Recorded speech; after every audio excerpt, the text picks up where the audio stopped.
is it doing that? Get it together now for Greenstego's Mod Academy. All right, Greenstego with his popular segment, Mod Academy. Take it away. All right, everyone. We've been covering some basic mods lately in the Mod Academy. We're moving over to the combat slot, though. The combat mod slot. So, in your armors, where you can slot your mods, we can we went through like what you can put in the helmet one specifically, and there's like a general mod slot where you can just like boost your stats. But all the way at the end, there's this combat mod slot, and there's like 3 different categories of mods that you can put there. There's like the charged with light builds. There's the recently introduced elemental well builds. But today we're going to be talking about Warmind cells. Introduced, over a year ago. Yeah, they've been out a while. In Season of the Worthy, these Warmind cells, it took until like week 2 or something almost, right, for us to start seeing. A few weeks, I think. Yeah, it was like a couple weeks. Because I remember the season came out and everyone was complaining that the weapons were lackluster. Mm-hmm. And no one had figured out how to use Warmind cells with the weapons yet. And once the mods started getting released, they were like, oh, maybe there's more to these.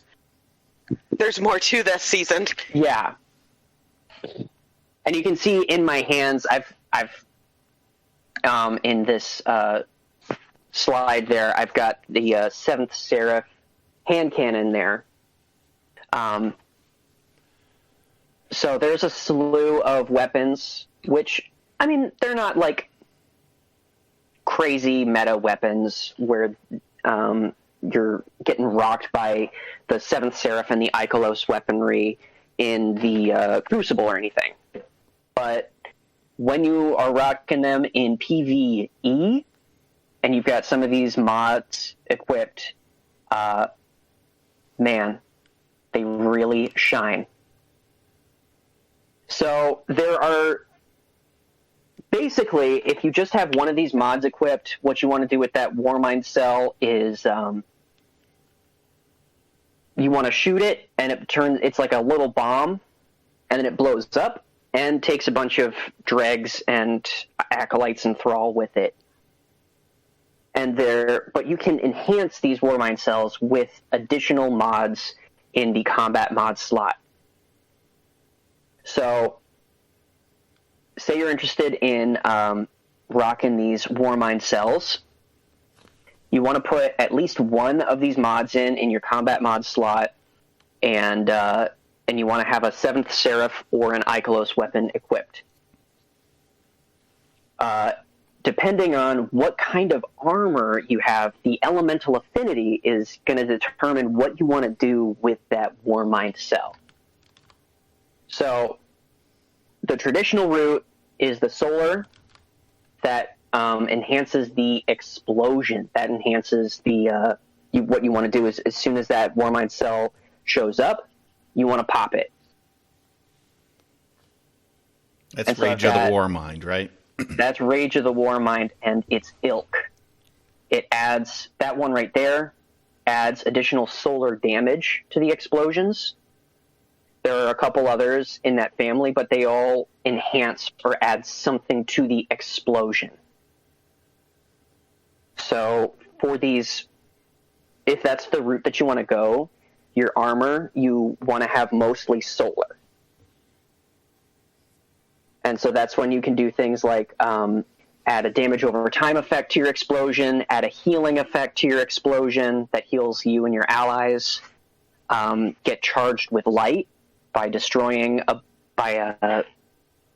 killing multiple enemies with an explosion, produce an orb of power by getting multiple kills with an explosion.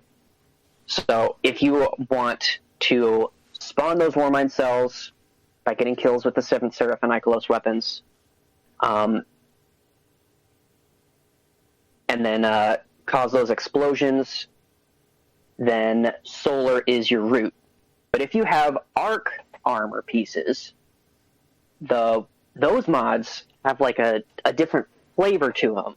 What you actually want to do is you want to run over to the Warmind cell and pick it up like it's an orb of power or an elemental well.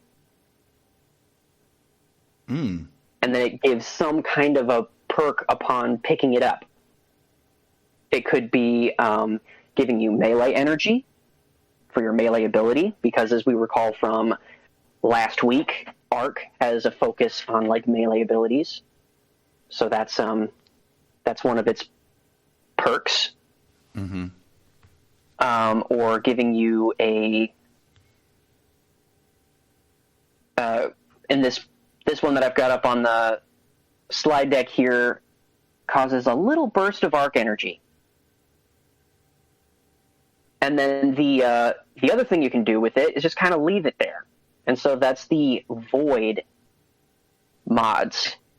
That is a situation where the Warmind cell kind of acts like a beacon or a totem or something, and it emanates some kind of a buff just by being there.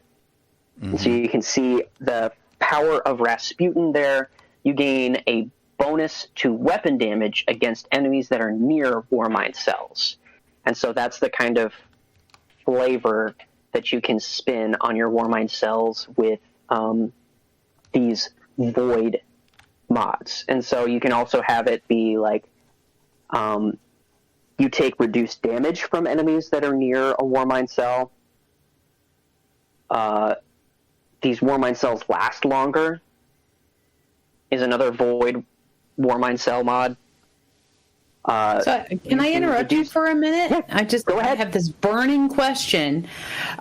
So when people are doing Warmind cell builds, do they do a mix and match sort of thing, or do they tend to stick with one particular affinity?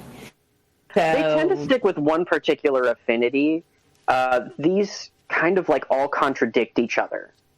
Because it's kind of hard to, it would be contradictory to have the one mod that says like, while this Warmind cell is out, it gives you a buff to your weapon damage.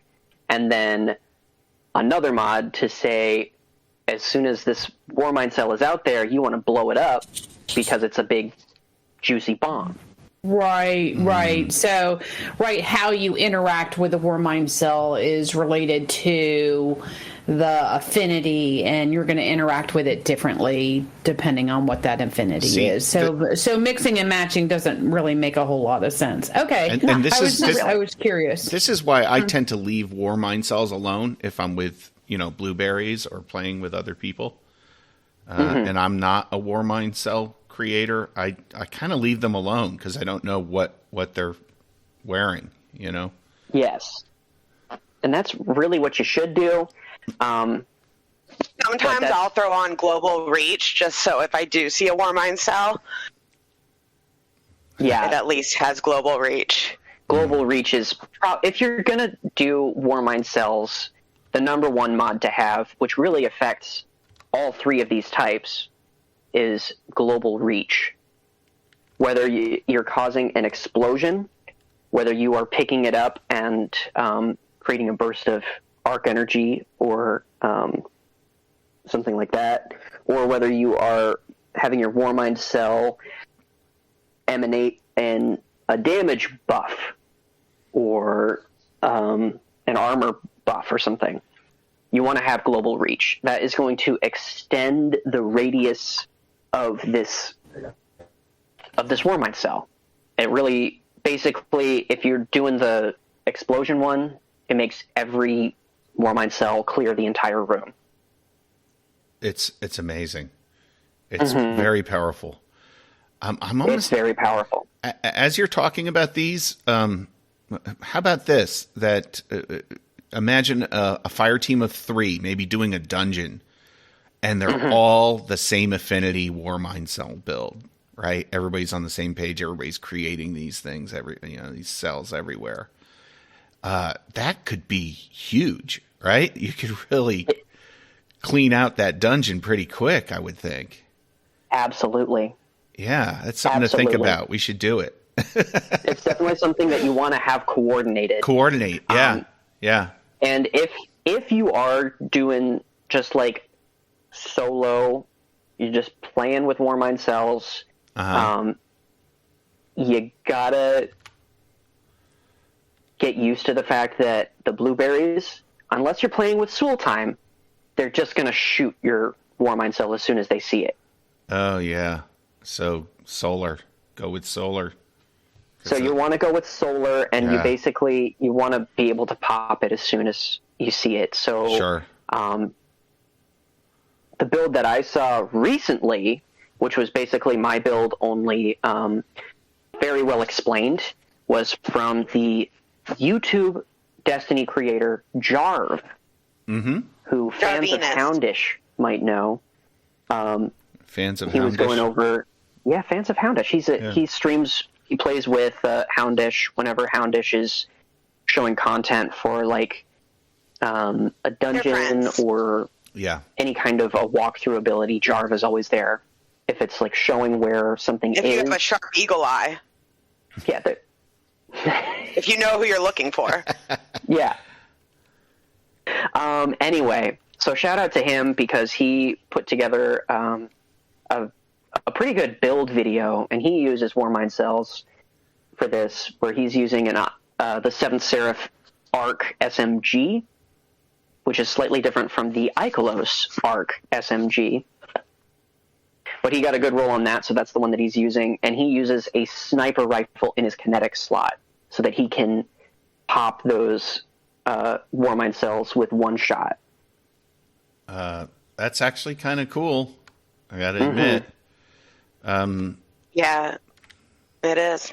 I definitely am interested in exploring Warmind cells further. I wonder how much longer they're going to be around. I didn't expect them to be around this long. That's kind of like my excuse for never taking the plunge was, well, they've been around for such a long time now. It's probably I'll make some builds and then they're going to go away. But it looks like they're going to be around for the foreseeable. Here to stay. Yeah, I was thinking that too. They need to expand the ways that you can make Warmind cells. They have experimented this with the artifact mods, but I'd like to see more formally more weapons be introduced into the mix that can make Warmind cells. Right, because right now there's just a limited number, but aren't there some where it says or solar damage weapons, right? So it doesn't have to like I said, there are some mods and some newer mods and some original mods that there's other ways to do it, but I would still like more weapons to be folded in. If they're going to stay, then it makes more sense that more types of weapons can interact with these mods. But I agree. This has been great. What's next? Are you going to take on the elemental spells or Charged with Light? Charged with Light. That's pretty much the only one that I have dipped my toe in, frankly. But, I was thinking Charged with Light. I haven't. I mean, I know I've only scratched the surface of that one. So with the taking charge. So yeah, this has been great. You're welcome. Thank you. I love Mod Academy. I do too, and we've been getting a lot of feedback, positive feedback on the Mod Academy, at least here at the house. So internal feedback is important, right? Yeah, it's really important. Looking forward always to the next one. Greenstego with Mod Academy there.